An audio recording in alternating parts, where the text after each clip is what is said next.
Hello dear students. जैसा आप यहाँ देख रहे हैं, हम कंप्यूटर में नेक्स्ट जो हमारी क्लास है उसमें आज इनपुट डिवाइसेज के बारे में यहाँ जानकारी प्राप्त करेंगे।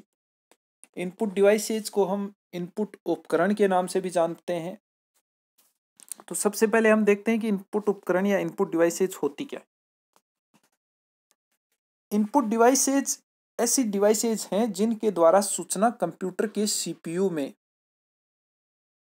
भेजी जाती।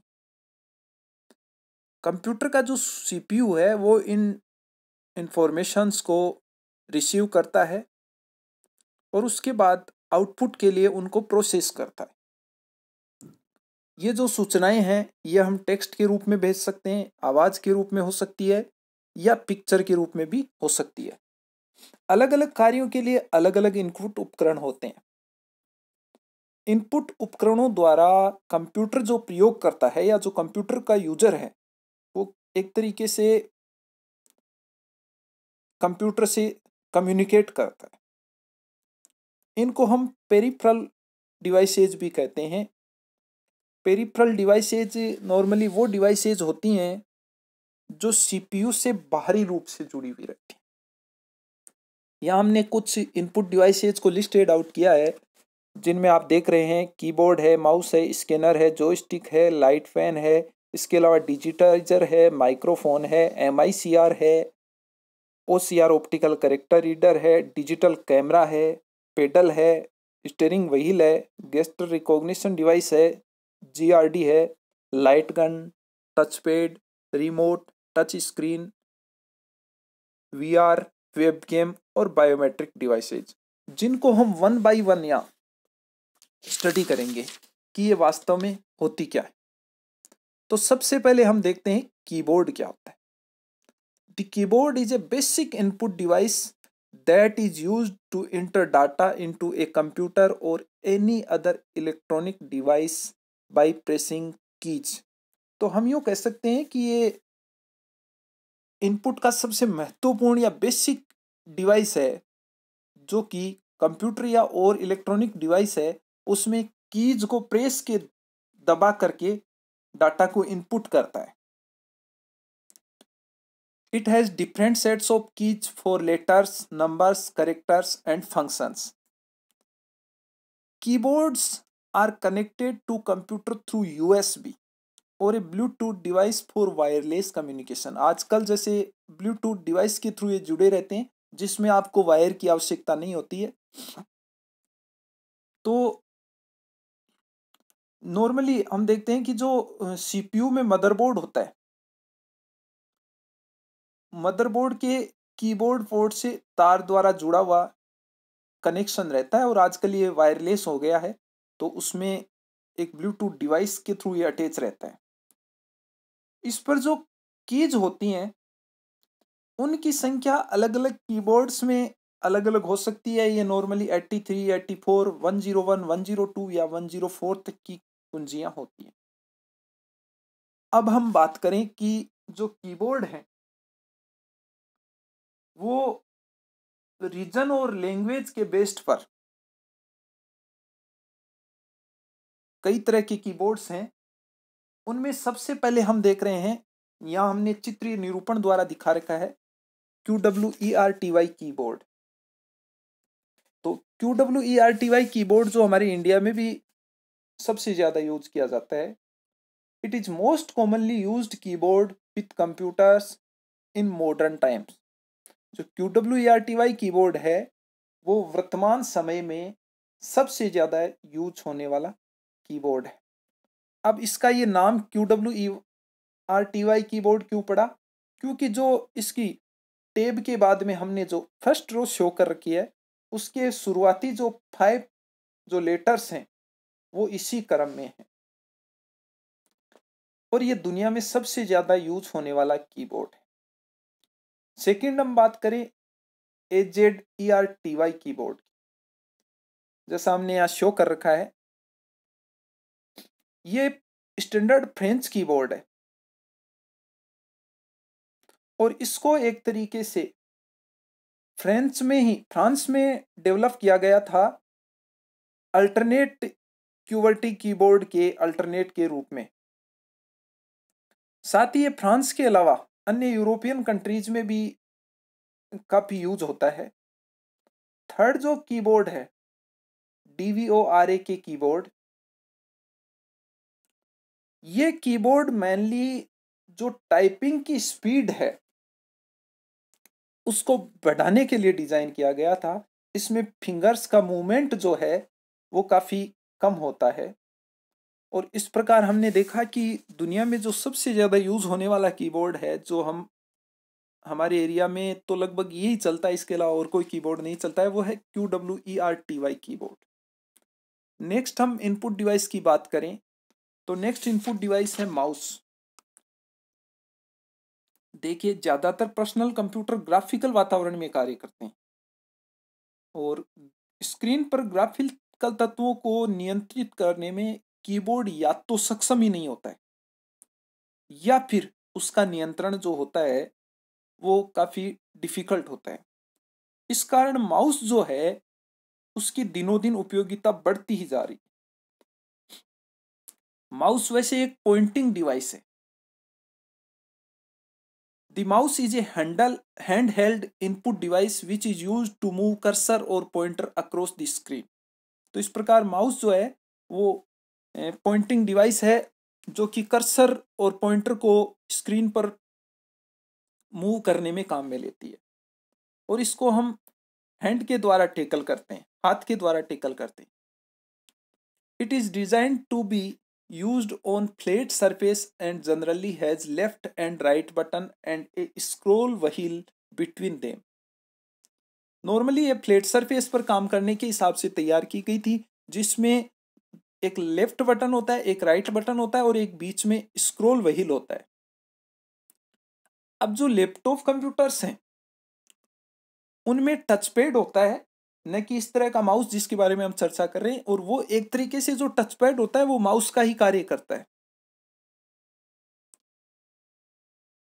Some mouses comes with integrated features such as extra buttons to perform different buttons।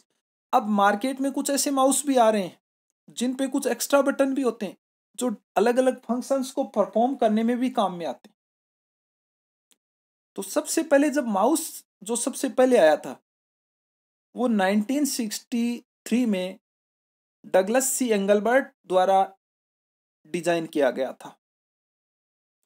Early mouse had a roller ball integrated as a movement sensor underneath the device। Modern mouse devices come with optical technology that controls cursor movement by visible or invisible light beam। तो जो modern mouse हैं वो इसी technique पे base हैं। अब हम कुछ माउस के बारे में बात करें,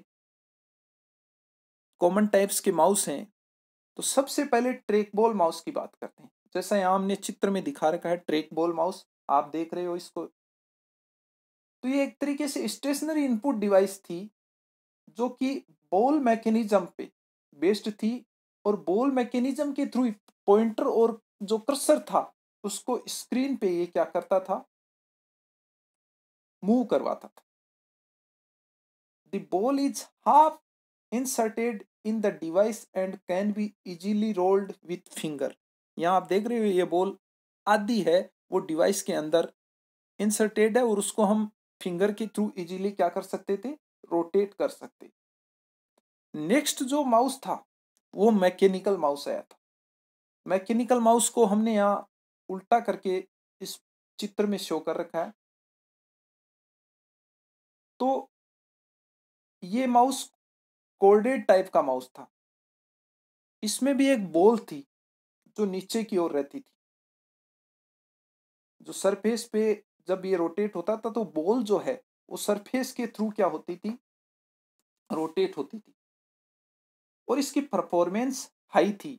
बट इसका ड्रॉबैक ये था कि इसमें डस्ट जाके और ये कुछ समय बाद में खराब हो जाता था, इसलिए इसकी जो रेगुलर क्लीनिंग की नीड थी वो बहुत ज़्यादा थी। थर्ड जो आज के समय में सबसे ज़्यादा काम में आने वाला माउस है वो ऑप्टिकल माउस है। क्योंकि ऑप्टिकल माउस है वो सस्ता भी होता है कोडलेस माउस की तुलना में, इसलिए हर कोई ऑप्टिकल माउस ही परचेज करता है। कोडलेस माउस है उसकी थोड़ी सी कीमत ज़्यादा होती है। तो ऑप्टिकल माउस जो है वो ऑप्टिकल इलेक्ट्रॉनिक्स को यूज करता है, इसकी जो मूवमेंट है उसको ट्रैक करने के लिए। ये जो माउस है मैकेनिकल माउस की तुलना में मोर रिलायबल है, क्योंकि इसको मेंटेनेंस की कम आवश्यकता थी। हालांकि इसकी जो परफॉर्मेंस है वो जो सरफेस जिस पे ये ऑपरेट होता था उस पे डिपेंड करती है। नॉर्मली जो प्लेन और नॉन ग्लोसी माउस मैट होती हैं जो हम काम में लेते हैं, जिन पे माउस को चलाते हैं, वो इस माउस के साथ अपना बेटर रिजल्ट हमें देती थी। और जो रफ सरफेस थी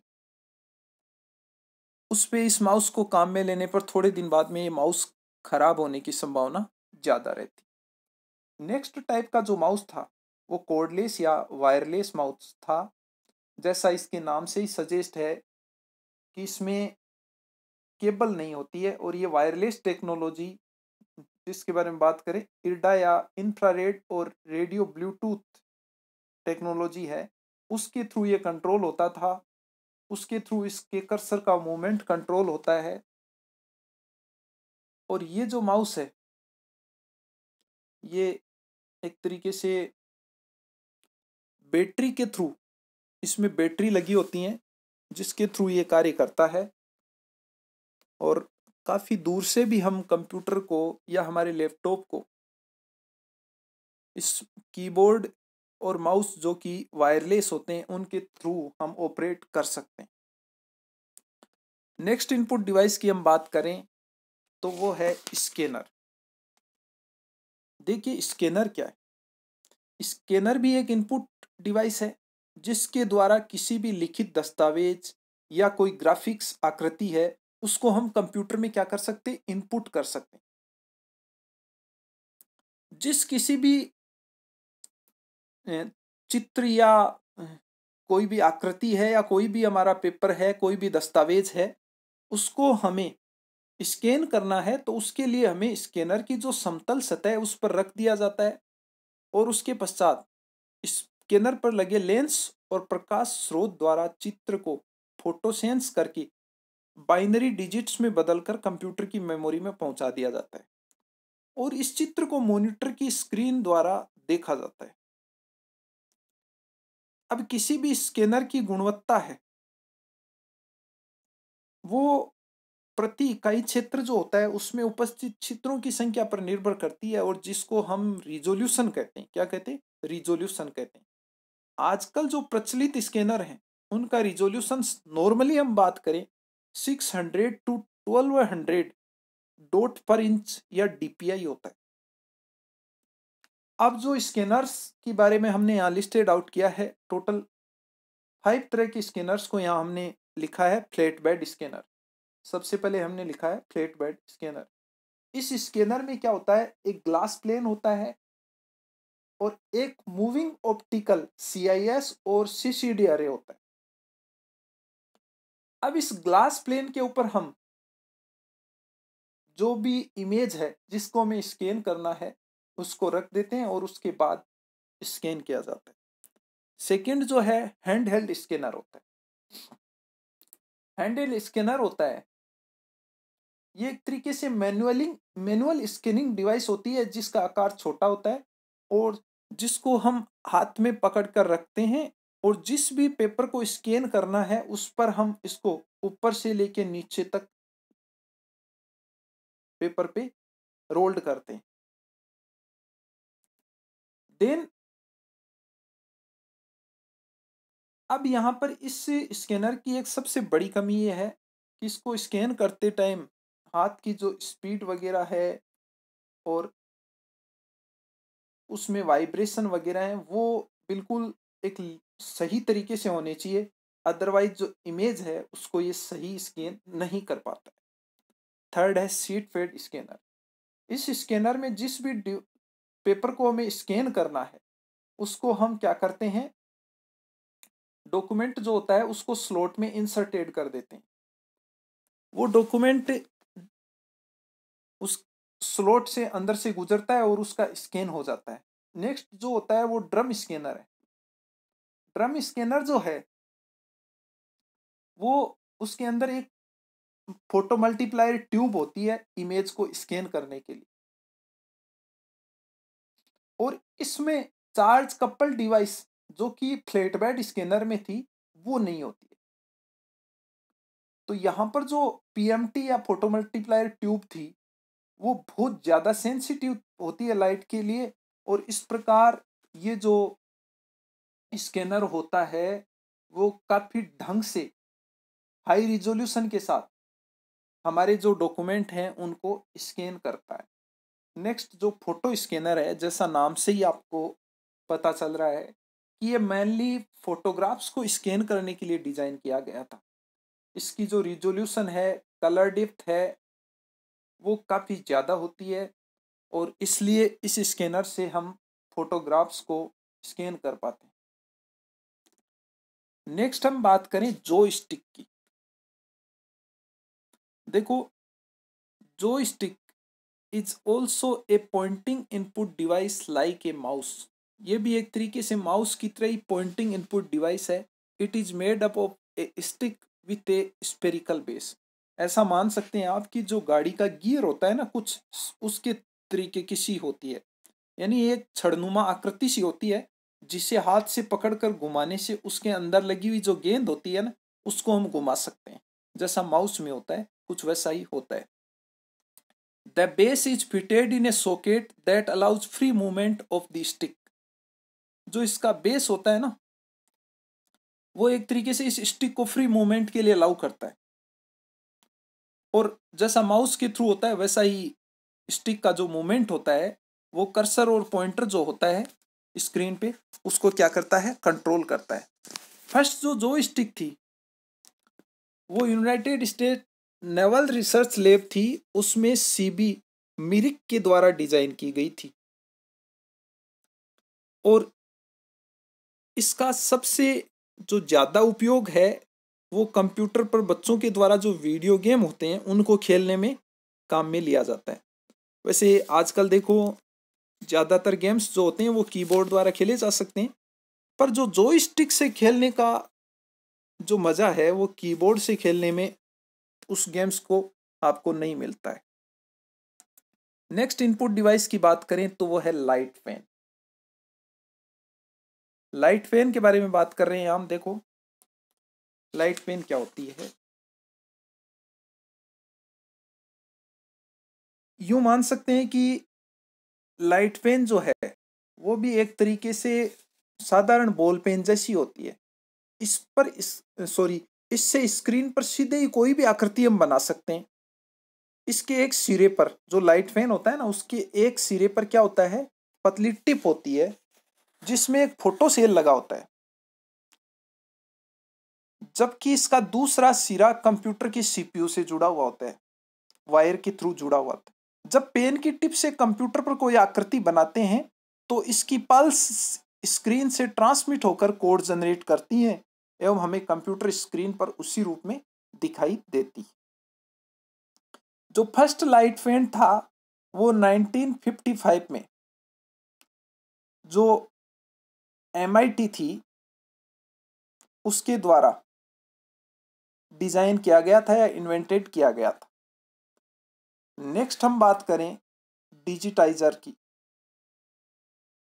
देखिए आप डिजिटाइजर को यहाँ चित्र में देख रहे हैं, इसको ग्राफिक टेबलेट भी कहते हैं। डिजिटाइजर को हम ग्राफिक टेबलेट भी कहते हैं। यह बहुत ही सरल तरीके से ग्राफिकल सूचनाओं को बना करके रिकॉर्ड करने में हमें हेल्प करता है। इससे उसी प्रकार हम डिजाइन को तैयार कर सकते हैं जैसे पेपर और पेंसिल के प्रयोग से हम चित्र बनाते हैं। इसमें भी एक पेन है आपको दिखाई दे रहा है यहाँ पर, जो एक उपयुक्त आकार की सतह से जुड़ा हुआ है।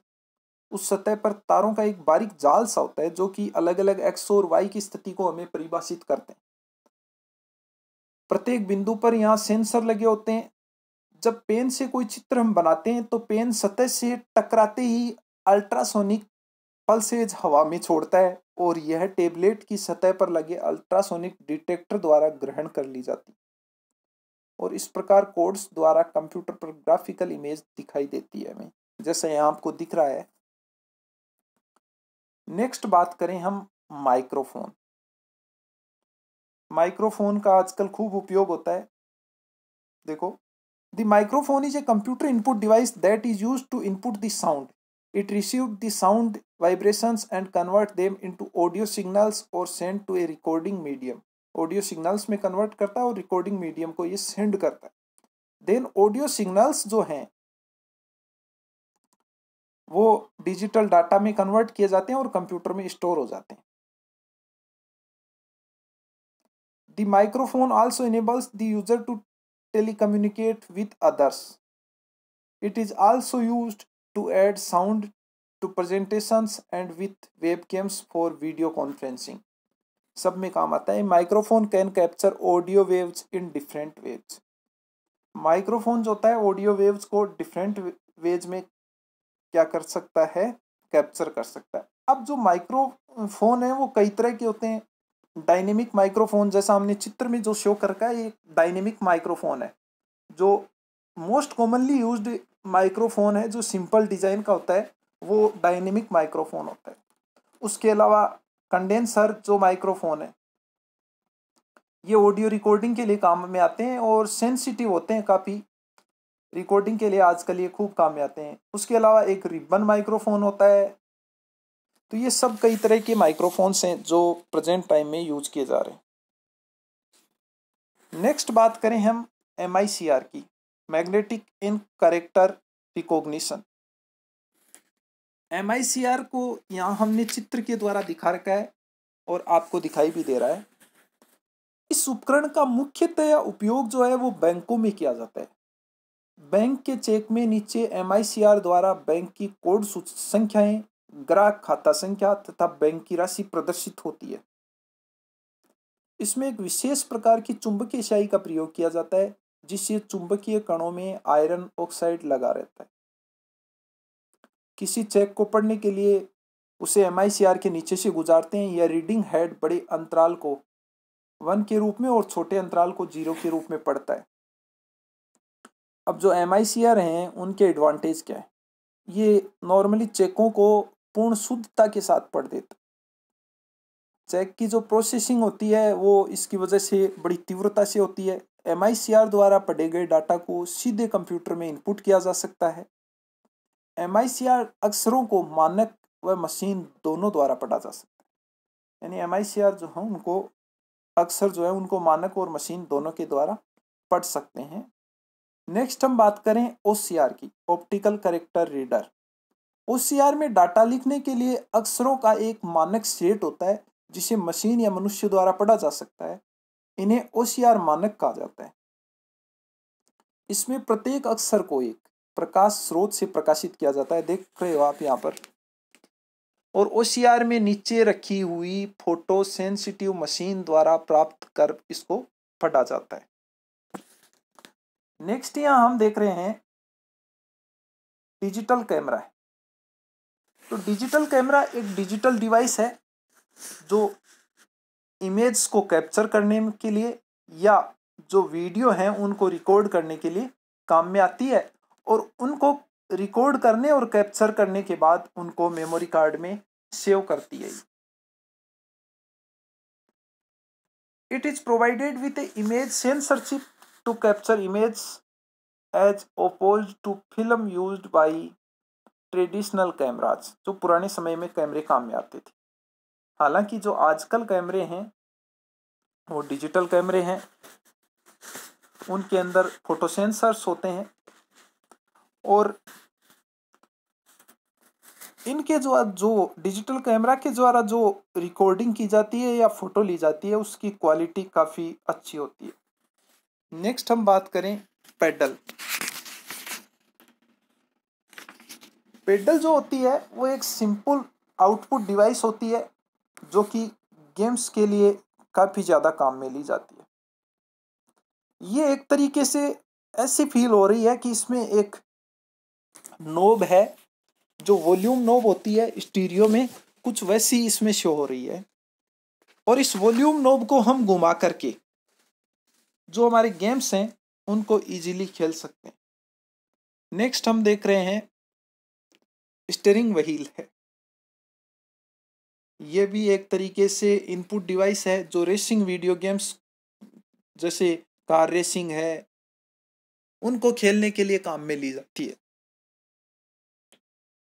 नेक्स्ट हम बात करें गेस्ट रिकॉग्निशन डिवाइस। इसके द्वारा भी हम गेम खेलने में काम में लेते हैं इसको भी। इसके थ्रू हम क्या कर सकते हैं कि बाहर से ही हमारे हाथों के द्वारा, हाथों के मूवमेंट के द्वारा हम उन गेम्स वगैरह को खेल सकते हैं, या और कोई जो भी है जूम करना है वो सब कार्य इसके थ्रू हम कर सकते हैं। नेक्स्ट है लाइट गन। जैसा लाइट गन के नाम से ही महसूस हो रहा है कि इसमें एक पॉइंटिंग डिवाइस होती है जिसमें हम हमारे टारगेट को शूट करते हैं, और ये भी वीडियो गेम्स वगैरह को खेलने में काम में आती है। नेक्स्ट है टच पैड। टच पैड यहाँ आप चित्र में देख रहे हैं। टच पैड जो है वो लैपटॉप का एक इम्पोर्टेंट पार्ट है, और एक तरीके से यूँ कह सकते हैं कि ये लैपटॉप का माउस ही होता है। तो इस प्रकार ये भी इनपुट डिवाइस के रूप में काम में आता है। नेक्स्ट हम रिमोट की बात कर रहे हैं। रिमोट भी इनपुट डिवाइस है। रिमोट के थ्रू हम टीवी वगैरह हैं उनको कंट्रोल करते हैं, चैनल्स को चेंज करते हैं, वॉल्यूम को इंक्रीज और डिक्रीज करते हैं। एक सीट पर बैठी हुई एक निश्चित डिस्टेंस से ये सब कार्य हम इजीली कर सकते हैं। तो जो फर्स्ट कोर्डलेस टीवी रिमोट था उसकी जब बात आती है तो वो 1956 में रॉबर्ट एल्डर जो थे उनके द्वारा डिजाइन किया गया था। नेक्स्ट बात कर रहे हैं टच स्क्रीन। तो टच स्क्रीन आजकल हम देख रहे हैं कि जो हमारे स्मार्टफोन हैं और अब जो टेबलेट्स वगैरह आ रहे हैं, इसके अलावा आजकल के जो लैपटॉप वगैरह आ रहे हैं, नए लैपटॉप, वो सारे के सारे टच स्क्रीन होते हैं। इनमें एक हम अंगुली के द्वारा सब कुछ ऑपरेट कर सकते हैं, कुछ भी टाइप कर सकते हैं, कर्सर को इधर उधर ले जा सकते हैं। सारा काम टच स्क्रीन के थ्रू हो रहा है। तो इस प्रकार ये भी एक इनपुट डिवाइस के रूप में। नेक्स्ट जो है वो वर्चुअल रियलिटी या वीआर, जैसा वीआर स्टैंड्स करता है वर्चुअल रियलिटी। ये एक तरीके से आर्टिफिशियल और वर्चुअल इन्वायरमेंट है which is generated by computer, जो कि कंप्यूटर के द्वारा जनरेट किया जाता है। कोई भी पर्सन है वो वर्चुअल ऑब्जेक्ट्स के थ्रू आर्टिफिशियल इन्वायरमेंट में सम इनपुट डिवाइसेज का यूज करके, जैसे हेडसेट्स हैं, ग्लव्स हैं, हेडफोन्स हैं, उनका यूज करके और वो वर्चुअल रियलिटी को फील कर सकता है। तो इस प्रकार बिना कुछ वास्तव में किए ही वर्चुअल दुनिया में इसके थ्रू हम जी सकते हैं। नेक्स्ट है वेब कैम। तो देखो वेब कैम क्या होता है, कोई भी कैमरा जो कि कंप्यूटर से कनेक्टेड होता है वो क्या कहलाता है, वेब कैम कहलाता है। आजकल वेब कैम का काफ़ी उपयोग हो रहा है। हालांकि जो नए नए जो कंप्यूटर्स वगैरह आ रहे हैं उनमें इनबिल्ट कैमरा भी प्रोवाइड किया जा रहा है। नेक्स्ट हम बात करें इनपुट डिवाइसेज की, तो बायोमेट्रिक। देखो बायोमेट्रिक, जैसा बायोमेट्रिक नाम से ही शो हो रहा है कि एक प्रोसेस है जिसमें पर्सन को आइडेंटिफाई किया जाता है, उसके biological features such as fingerprint हो या उसकी आई का कोरोना हो या फेस स्ट्रक्चर हो एटसेट्रा, इनके द्वारा उसको क्या किया जाता है, पर्सन को आइडेंटिफाई किया जाता है। और ये सब कार्य बायोमेट्रिक डिवाइसेज के द्वारा किए जाते हैं। अब बायोमेट्रिक डिवाइसेज कई तरह की होती हैं। यहाँ हमने 4 बायोमेट्रिक डिवाइस को शो कर रखा है। फर्स्ट हमने फेस सेंसर को शो कर रखा है, जो फेस को क्या करती है, स्कैन करती है, फेस स्कैनर है। सेकंड हमने हैंड स्कैनर को यहाँ शो कर रखा है, जो हमारे हाथों को स्कैन करती है। थर्ड फिंगरप्रिंट स्कैनर, जो बायोमेट्रिक अटेंडेंस में सबसे ज़्यादा काम में ली जाती है। फोर्थ हमने यहाँ जो शो कर रखा है वो वॉइस स्कैनर है, जो वॉइस को स्कैन करता है। इसके अलावा रेटिना और आइरिस स्कैनर्स जैसी बायोमेट्रिक डिवाइसेज भी मार्केट में अवेलेबल हैं। तो इस प्रकार हमने नियर अबाउट 20 तरह की इनपुट डिवाइसेस के बारे में पढ़ा जो कंप्यूटर में डाटा को इनपुट करने में काम में आती हैं। तो आज की इस क्लास में हम इतना ही देखेंगे। Thank you.